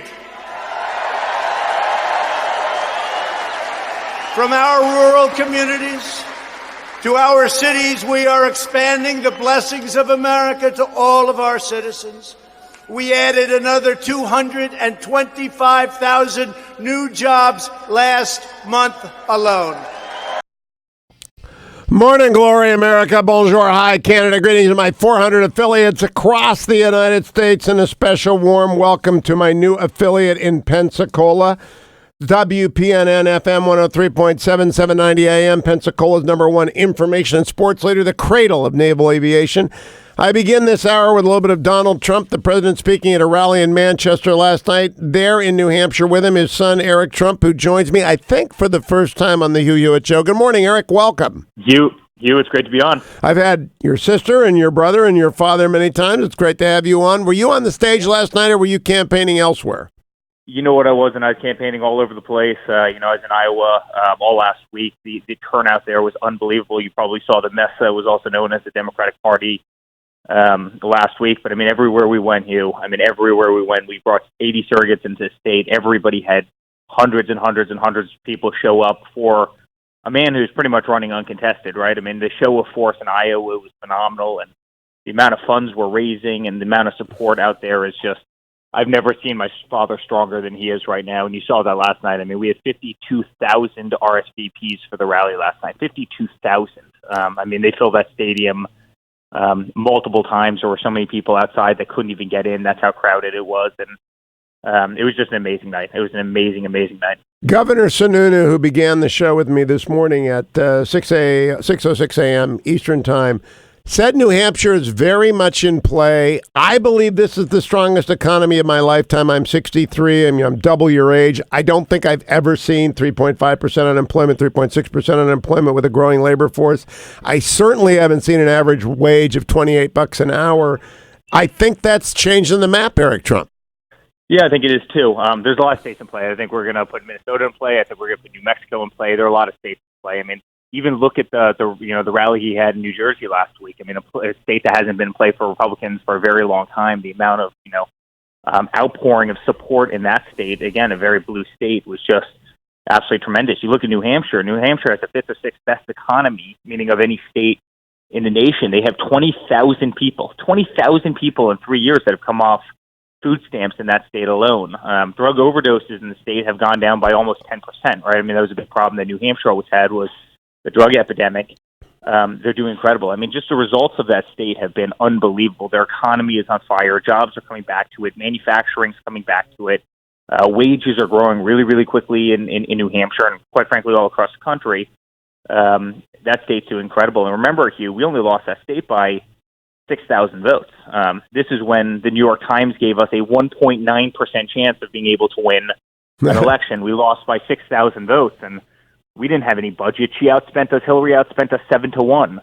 And I think tides are going to be very different this time. And if you look at the support for all the other people, and you look at the support for my father right now, it's not even close. In Virginia, where I'm a resident, Eric Trump, I got to vote excused absentee because I'll be on the West Coast on March 3rd, and I voted for Bernie Sanders because I want the clearest choice possible, the socialist and the free marketeer. Who would you rather run against? You know what? I want to vote against. Honestly, I don't mean to dodge the question. I'd run against any of these idiots, and I really mean that. You look at Biden. Biden can't make it through a sentence without totally stumbling. The whole pony face, soul. I would love to run against him. I would absolutely love it. Then you look at Bernie Sanders. Let's tax everybody 85%. Let's take away 180 million private health care plans in this country. Let's spend trillions and trillions of dollars on Medicare for illegal immigrants and all these other things. Let's spend trillions of dollars on the Green New Deal, which would bankrupt the country. Let's run against that. I'd love to run against that, and I'd love to run against Pocahontas, and I'd love to run. I'd really run against any of these people. We're a failed mayor of a small city. Happy to run against him, or Bloomberg, who's taken so many contrarian positions. And let's talk about him for a second. You are a New Yorker. You know the mayor of the New York City for 12 years up close and personal. Is Mike Bloomberg the toughest opponent for Donald Trump? Honestly, no, because you know what? If you look at what Mike Bloomberg did in New York, he banned sodas over 8 ounces. He banned plastic straws. I mean, I really don't think that's what Pennsylvania and Ohio and Michigan, Wisconsin, and Nevada, I don't think those are the things that people care about. I think they care about seeing wages grow and seeing our economy grow and seeing stock markets boom, seeing 401ks double, and all the other great things that have happened. I don't think they care about a guy who just cares about banning, sodas larger than 8 ounces and banning plastic straws. And that's effectively much of what Bloomberg stood for. And then look at all his other positions, right? I mean, he's the most anti-gun guy in the country, which doesn't go well, in those states. Look at what he did with stop and frisk. He was saying stop and frisk was the best thing that he ever did. And then 3 days ago, he's on an apology tour all across the country. I just don't think he can win. And then, last but not least, he has no charisma. I mean, if you look at the thing that caused Clinton to win and caused Obama to win and caused Reagan to win, I mean, what was it, Hugh? They all had charisma. The one thing that he has none of, the one thing that Bloomberg has none of is charisma. He has zero charisma. And I think you need that special little kind of spark in your eye, and he just doesn't have it. I mean, the guy does not have it. He's not relatable. Eric Trump, when your father took his victory lap after acquittal in impeachment, he apologized to his family for the difficulty and the pain it had inflicted on you. What was he talking about? What was the toll it took on you, your wife, your young children? Yeah, listen, first of all, he never needs to apologize to us. We're in this fight. Day one, we stood by his side. I think you know that better than anybody. We were up there on stage with him, and we're big boys and girls. And he always said, you know what, kids, we're going to find out who our real friends are, and this is going to be brutal. They're going to come after us like you have, never seen before. And it's exactly what they did. They know they couldn't beat him at the polls, so they come after our family. They come after our kids. I mean, they're relentless. But we're beating them. It's actually a sign to you that we're winning. We're beating them, but they are nasty. They will weaponize the legal system in every way, shape, or form. They will make up lies. They will disparage you. They'll attack your kids. I mean, they'll attack your friends. It's unlike anything I'd never seen. I've never seen the darkness of politics until I hopped into this. But I think people are starting to realize it. You saw the Russia hoax. You saw what they tried to do to Kavanaugh. I mean, they tried to destroy a good man. They tried to destroy so many people. Look at Admiral Ronnie Jackson. They tried to destroy his life and so many others. But at the end of the day, you know what? We're winning this thing. The American people are seeing through the nonsense, seeing through the hatred. And I really believe that they're walking him into victory. Just their meanness and their smugness and their nastiness is walking him into re-election. Last set of questions, Eric Trump. The president has rejected the Presidential Debate Commission as the rule setter. I think that's a very fine choice because they have no legitimate standing. They're not a legal. They're just an agreement. It should be negotiated between your father and whoever the nominee is. But who would you trust to run those debates if they're going to be debates? Because it seems to me a great deal, not all, but a great percentage, a majority of mainstream media is unbalanced about your father. Well, that's exactly right. I've studied this at length. I mean, look at the people on that panel. I mean, it's great if you could really have an unbiased panel, but look at the people on that panel. You've got 6 Democrats, and then you have 6 rhino Republicans who may as well be Democrats, meaning kind of Republicans that hate my father and kind of are old school. I mean, it's not exactly a fair panel. So it'd be really nice if you could come up with a system where you have six Democrats, 6 Republicans, they negotiate format, they negotiate moderators, they negotiate where the locations are going to be. But that's not what this panel is. I mean, this panel is effectively 12 anti-Trump people, and in a whole group that's anti-Trump who's making the rules of the debate. It's not exactly great. So we'll see what happens with them. Either we work. My suggestion, Eric Trump, is that your father name one, the Democratic nominee name one, and those 2 people name a third. Isn't that the best way to do? That's how arbitration works all over the world.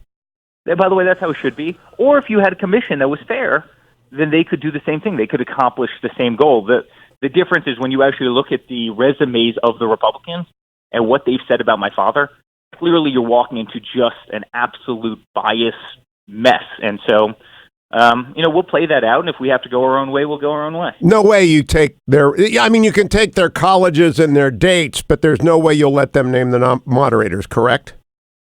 No, well, listen, that's going to obviously be negotiation between the two campaigns. There's just no question about that. Eric Trump, great to have you. Keep coming back. Follow him on Twitter at Eric Trump. Follow me in the next segment, America. It's First in the Nation Day. Donald Trump had a huge rally in New Hampshire last night. Democrats are vying for the opportunity to move on. I think there are only 2 tickets out of New Hampshire, Buttigieg and Bernie. But Bloomberg's out there lurking. We'll talk about it after the break. Stay tuned. Portions of the Hugh Hewitt Show are brought to you in part by Created Equal, Clarence Thomas, in his own words.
Welcome back, America. It's Hugh Hewitt. I'm looking for America, New Hampshire today. First in the nation primary. By tomorrow, we'll know if Joe Biden's on the mat, not getting up. I think that's going to be the case. I've got a brand new Washington Post column up.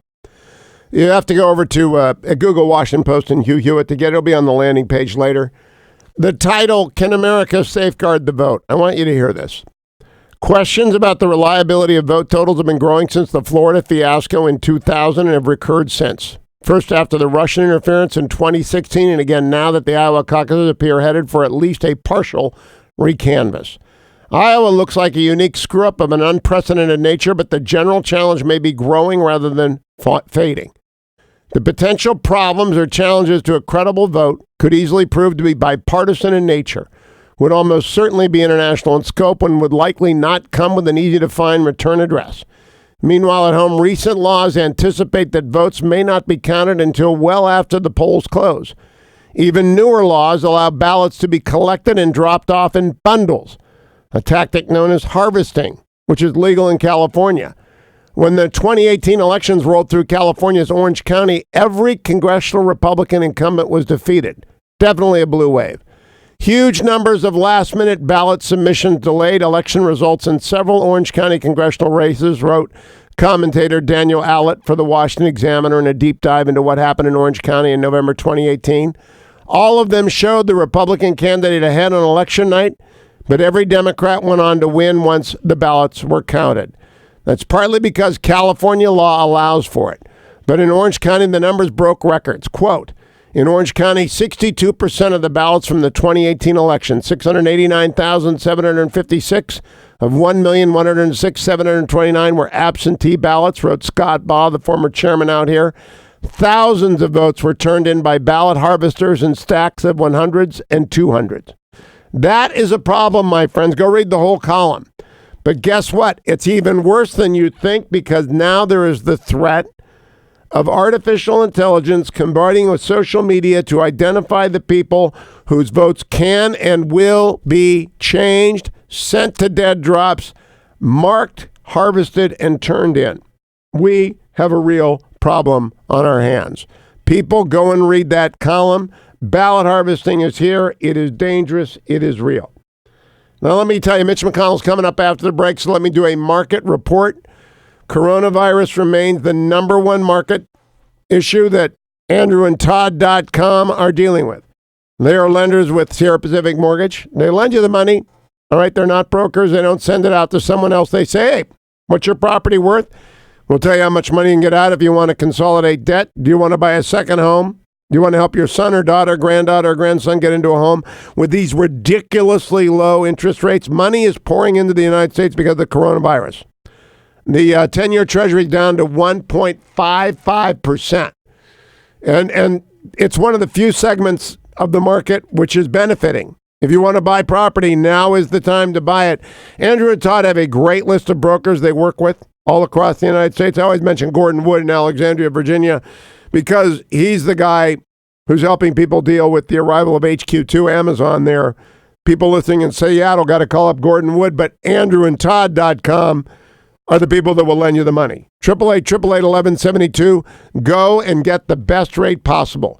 Overnight, Japan's index fell 0.6, but Hong Kong's index almost inexplicably went up 1.22%. Why is that? I think they think there's a cure.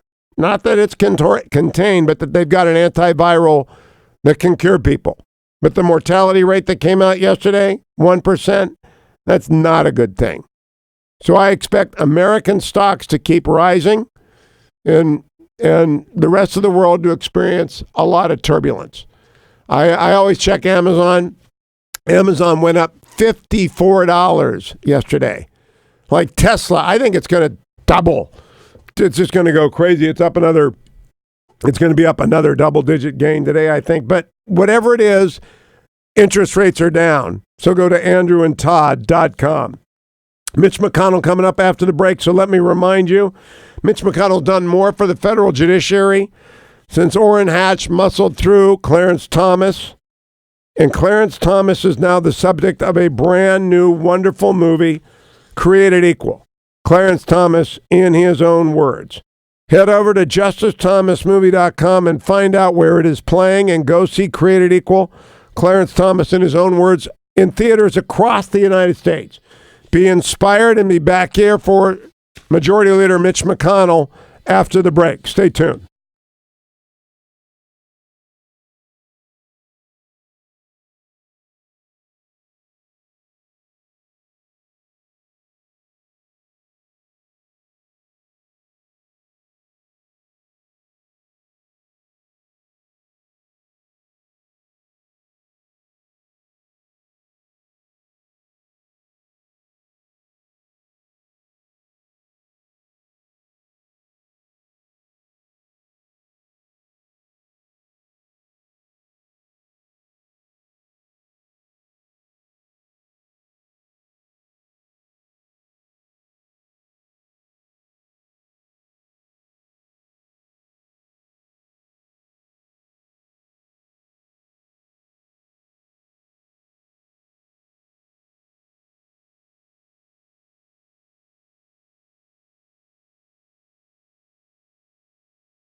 Welcome back, America. It's Hugh Hewitt, joined now by the leader of the United States Senate, Senator Mitch McConnell of Kentucky. Good morning, Mr. Leader. Great to have you back.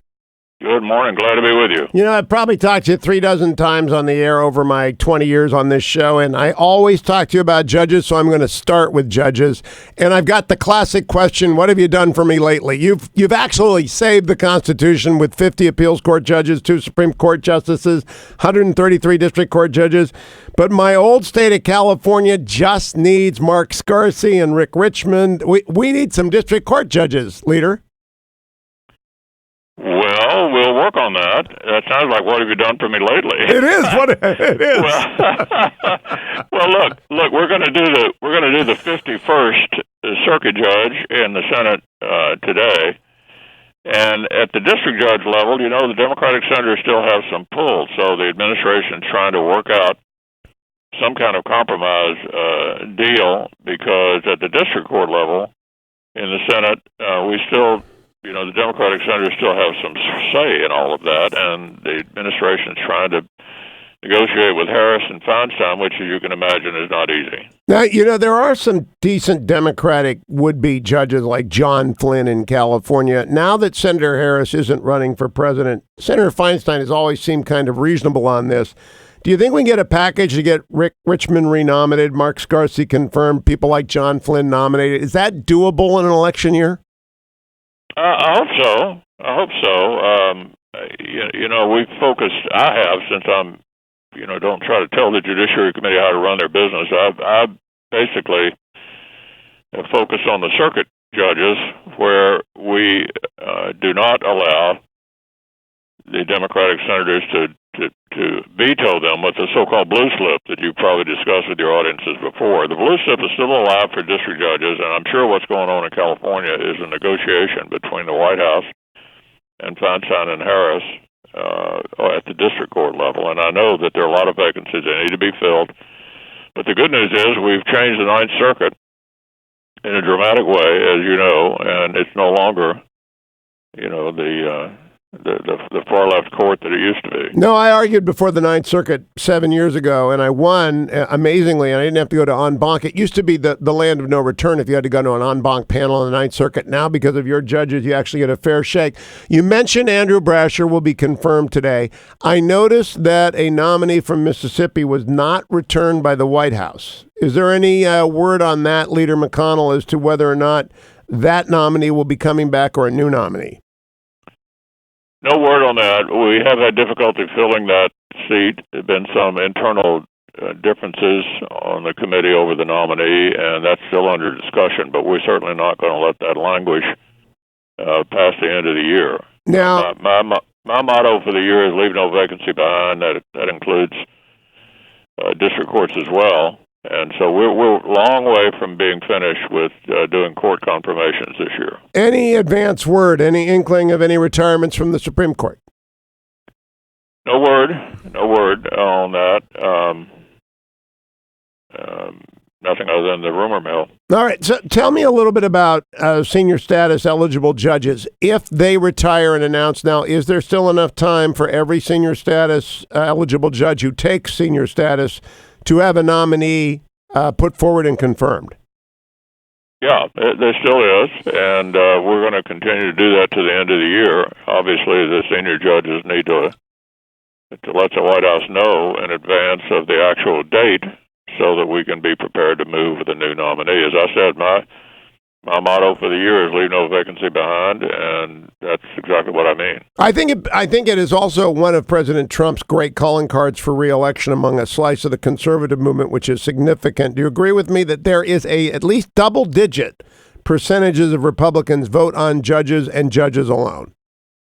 Absolutely. I think the right of center world cares a great deal about the courts. They've seen activist judges and what they tend to do for many years, and that's why I think that the decision that I made to leave the Scalia vacancy open until we knew the outcome of the election was widely applauded on the right, had a lot to do with President Trump's solidifying the Republican vote. Many of Republicans at that particular point were skeptical about him, wondered what he'd be like. I think that reassured them, helped him win the election, and he didn't blow the opportunity Neil Gorsuch has been outstanding, and Brett Kavanaugh as well. Now, let's talk about the impact of impeachment on your drive to keep a majority intact. There are some vulnerable Republican senators. Martha McSally is a good friend of mine. I will be over there. If I was allowed to campaign, I'd knock on doors, but I work for NBC, so I couldn't for Martha McSally. Cory Gardner, I've known forever, same deal. Susan Collins has more respect from me than almost anyone other than you in the Senate. David Perdue is a great guest. Tom Tillis, a great guest. 5 vulnerable Republicans. How are they faring after impeachment, Mitch McConnell? Well, I think impeachment worked for the Democrats sort of like it did for us back when we impeached Clinton. Clinton's approval rating went up and ours went down, and it's no accident that President Trump is sitting on the best numbers he's had since he was sworn in, and it happened to coincide with their effort to impeach him. Every one of these races that you mentioned are in better shape now than they were when impeachment started. So I think we can safely say in the short term, for sure, that impeachment was a loser for them and a winner for us. Is there any danger that the energy level fades with time? Because the resistance never seems to ebb and flow. The Republicans seem to get up for a fight like Kavanaugh or the impeachment and then go back to their business. Well, passions do ebb and flow, but I think our people are fired up. I think we're going to see a massive turnout on both sides, and we'll find out on Election Day in November who benefits the most from that. But I think it's going to be a very high turnout election. The stakes are big. The Democrats have never been more different. I mean, their idea of a moderate these days is somebody who's in favor of the public option as opposed to Medicare for all. Well, it's the same thing. It's just a question of how long does it take you to get there. And they've made it very clear they want to get rid of the Electoral College. They want to expand the number of the Supreme Court and other courts in order to offset what we've been able to accomplish with the last 3 years. So this is genuine radicalism on full display. I mean, the current leading candidate is a self-avowed socialist who went on his honeymoon to the old Soviet Union. Oh, my goodness. That's not Bill Clinton's Democratic Party. That's a new version. And even the ones who style themselves moderates are not by any normal standard moderate at all. Now, you're up for re-election yourself, Leader McConnell. Have the techniques of campaigning changed in Kentucky like they have everywhere else? Now data-driven deep dives into search engine identification of likely voters. Does that come to Kentucky as well? Yeah, I think the thing the Democrats have done the best, I have to take my hat off to them, is the online fundraising, the Act Blue fundraising. I just get my opponent, for example, announced and received $5 million in 24 hours from over 200,000 donors. You might say I'm her finance chairman. I mean, they don't have any idea who she is. They know who I am. So they've done a great job of pulling together small dollar donors online. I think that's a big difference from years ago. We're getting better at it. For your listeners, the website that we use is called WinRed, and it's doing much better. I don't think we'll catch up with them in one cycle, but there are a lot of enthusiastic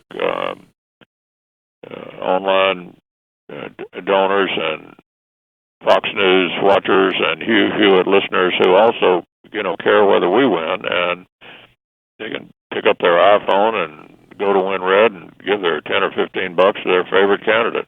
Now, Leader McConnell, going back to a traditional problem, the head of the ticket, the president, has sometimes not meshed well with lower parts of the ticket. Is there that integration this time between the Trump team run by Brad Parscale and the various Senate Leadership Committee and Senate Majority Committee and your committee? Are they all meshed up well, in your opinion? Yeah, everybody's participating. For example, in the issue I was just talking about, everybody's participating in WinRed, the Trump campaign, the RNC, the Senatorial Committee, the Congressional Committee, and our candidates. We're all in the same space. This Trump campaign is going to be dramatically better run than the last one. He won the last one. So I think they're cutting edge in every part of a modern campaign. Okay, now can I talk to you a bit about debate? Eric Trump started the hour with me. He said there's no way they're going with the Presidential Debate Commission. It's full of anti-Trumpers, even the Republicans. My suggestion is that the president names one, the Democratic nominee names one, and those two agree on a third, and that they just do that 3 times. What do you think's going to happen with debates in the fall between Donald Trump and whoever they nominate, whether it's Bernie Sanders, Pete Buttigieg, or Mike Bloomberg? I don't know. The candidates voluntarily participate, so they have some latitude in shaping what it looks like, and that'll be an interesting call for the president and his team as to just what they want to do with debates. And I'm not inclined to predict what's in their best interest in the fall. What is your assessment of the media generally, Senator McConnell? Has it become more unbalanced than normal? I think there's always been a left-wing bias in the mainstream media, at least the Manhattan Beltway media elites. I think it's become more pronounced. A few people have stood against that. What's your assessment? Yeah, I think it has gotten worse. I think they suffer from Trump deranged syndrome, much like the Democrat majority in the House. They just, can't stand the president, and it affects their behavior. I mean, look at the speaker tearing up the president's speech on television right at the end.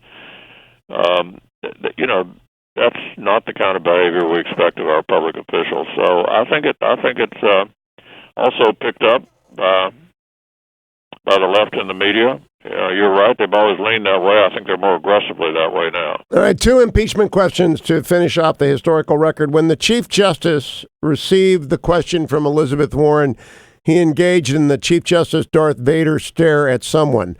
Was he staring at Senator Warren?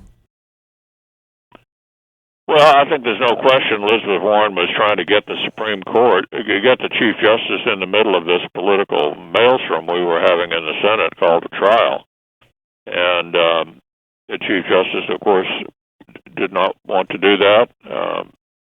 No Chief Justice would be very pleased to be presiding over a trial in a political body like that, even though the Constitution requires it. And I think the Chief Justice did a good job of staying out of it. Now, and the last question, if you had to pick one of those lawyers from the president's team to represent you in a political trial, a lot of great talent there. I have my favorite. Who would you pick? Gosh, I hate to pick one. I thought they did a fabulous job. Pat Cipollone, Jerry Sekulow, the 2 deputy White House counsels also did well. It's like asking me which one of my daughters is my favorite, Hugh. I think I liked them all. They did an excellent job. I'd pick Pat Philbin. I know they all did an excellent job, but I'd pick Pat Philbin, leader. He's exactly what you want in a lawyer, kind of low-key and persuasive, determined, not unlike a lot of people I know, but I'll spare you the second question. Senate Majority Leader Mitch McConnell, don't forget those California district judges. Thank you, my friend. Always a pleasure to talk to you. Thank you. Don't forget as well, ReliefFactor.com. You got to go and get it. $19.95. It gets you through the commute that you're looking at right now. I can bring you Eric Trump. I can bring you Byron York. I can bring you Tom Cotton and New Hampshire Governor Sununu. But I cannot bring you relief for that commuting pain, that exercise pain, those minor aches and pains that dog you because of aging or exercise or commuting. You can. $19.95. Get you started. ReliefFactor.com. ReliefFactor.com. Come right back. I think we have Donald Trump Jr., but I'm looking at him on Fox right now.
Welcome back, America. Joined now on the Hugh Hewitt Show by Donald Trump Jr. Good morning, Donald. Good to have you back. Good to be back with you, my friend. How are you? Good. I just talked with your brother Eric about the Presidential Debate Commission. He is not in favor of it. I'm in favor of the president saying, here's my choice, the Democrats saying, here's my choice, and those two people picking a third. But I do not want this commission picking the moderators. What do you think, Donald Trump Jr.? Well, it was interesting. We were looking at the people, and it's supposed to be a bipartisan commission, and yet, I see a lot of very staunch liberals on there. When I look at the Republican side, I mean, it's literally like the Never Trump faction. It's like the three Never Trumpers left make up the entire commission.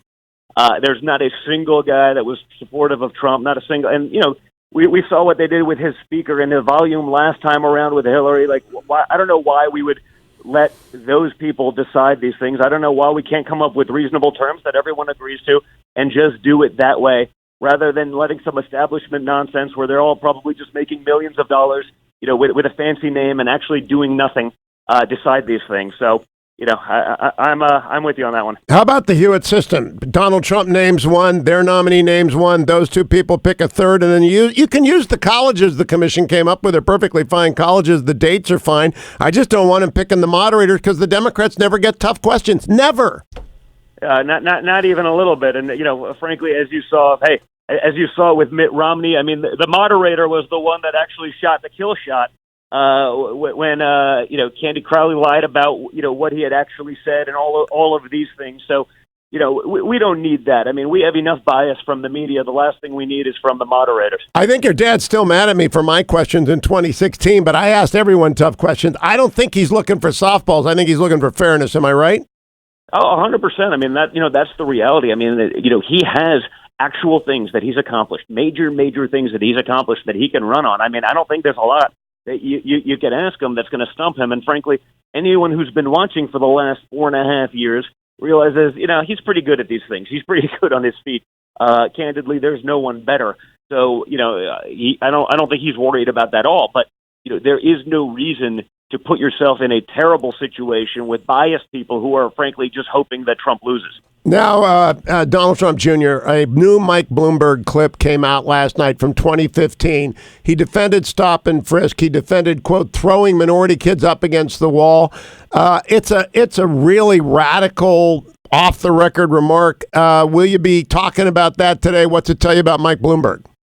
Well, listen, guys, I mean, they've only started the deep dive on this guy. I'm sure there's plenty more on that, right? I mean, but that was as radical a comment as I've heard, frankly, from, the left. And that's saying something, given everything that these people have been running on and saying.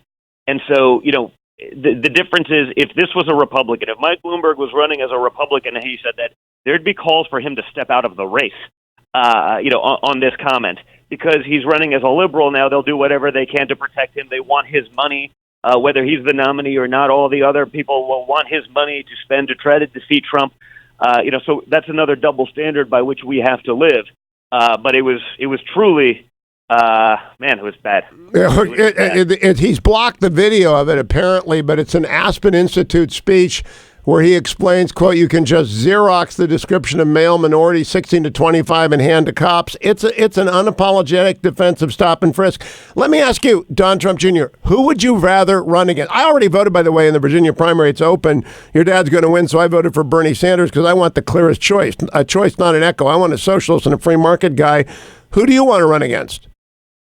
Honestly, each one of them sort of has their merits of why I would want to run against them. I mean, I don't know that there's someone I'm particularly in favor of. I mean, running against Bernie because he's a communist sort of works well. I mean, running against Joe Biden because he can't string two sentences together, I kind of like that. I mean, it's one thing when you put him on a teleprompter speaking in front of 20 people like they do at his quote-unquote rallies. But, when he's one-on-one with Donald Trump for 6 months, like, with all of the corruption, whether it's Hunter, whether it's, his brother, the sister, it never ends in that family. And I just think of all of the things that I had to go through for taking a 20-minute unsolicited meeting, no deals, no money, no nothing. And, I went through 30 hours of congressional testimony, but they're totally immune. I don't know. I could have some fun with that. So, I mean, maybe it's Joe Biden just because, again, maybe it's more personal to me, given sort of the double standard of what I had to go through versus what he can just flagrantly get away with. But again, I don't look at any of them as really that much of a threat right now, based on anything they've done, based on any platform that they hold. And so, I think it looks good for Donald Trump. Donald Trump Jr., keep coming back throughout the election. Have a good day in New Hampshire today. I appreciate the time. Thank you, my friend. Thank you, Adam. Thank you, Ben. Thank you, Generalissimo, who took a Hondo day today. Generalissimo, said he had to go watch Hondo to look for that famous Joe Biden quote. We're talking about the one Ran is 14 million. Not that one. You're a lying dog-faced pony soldier. Did you find it, Generalissimo? What we discovered is the line was never said by John Wayne. It was said by a Native American character in a movie, but it wasn't even that line. It's an amalgam of about 2 or 3 movies. It's just Joe being Joe. He's pulling it out of his hat. Your Hondo day worked. Are you taking another Hondo day off today to watch more classic movies? Yeah, because if I take a Hondo day off, I don't have to type 5 transcripts. I think those transcripts are great. Are they up yet? 3 of them are. A few of them are. Go over to HughHewitt.com. Big news day tomorrow. Tomorrow we'll bring you the news. I think Bernie's going to win. How far will Joe fall? We'll tell you tomorrow morning on the next Hugh Hewitt Show.